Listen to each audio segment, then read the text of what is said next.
Hey everyone, welcome back to CodeSync. Today we are breaking down a core concept in React.js, something you use every time you build a component, and that is JSX. If you are ever wonder why does HTML live inside my JavaScript, what is JSX? JSX stands for JavaScript XML. It's a syntax extension for JavaScript that lets you write HTML like code directly inside your JavaScript, specifically inside your React components. How does JSX works? JSX doesn't run directly in the browser. Under the hood, tools like Babel compile JSX into regular JavaScript using React.create element. That is what React actually uses to build the virtual DOM. We can see some example for JSX to JS conversion, or we can open some JSX to JS converter. Just go back to the browser and type JSX to JS converter, or we can open the first link. This site will help us to see how the conversion is exactly like.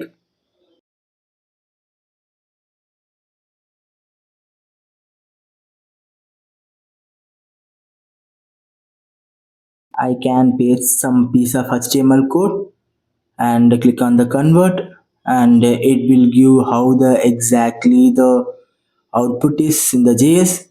Here you can see right react.create element, and first one is the tag, and the second one is the styles that what we provide. For now we didn't provide any styles. Third one is the content inside the element, and we can add few more elements, and also we can add some inline style. Then we can see how the conversion is.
We can paste the HTML here again, and then we can convert, and we can see the result. Here you can see the multiple react.create element. We have three HTML elements, so that it has three react.create element. And in the first element we added some inline style, so that is also there. This is how the JSX is converted into JS.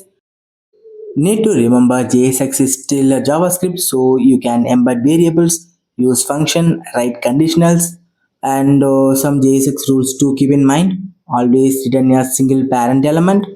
And for style classes, you just want to use a keyword like class name instead of class. Use flower brackets for dynamic values mapping, and self-close empty tags like image and inputs.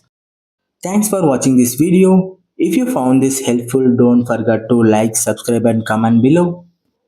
In the upcoming videos, we will see more topics in the React.js.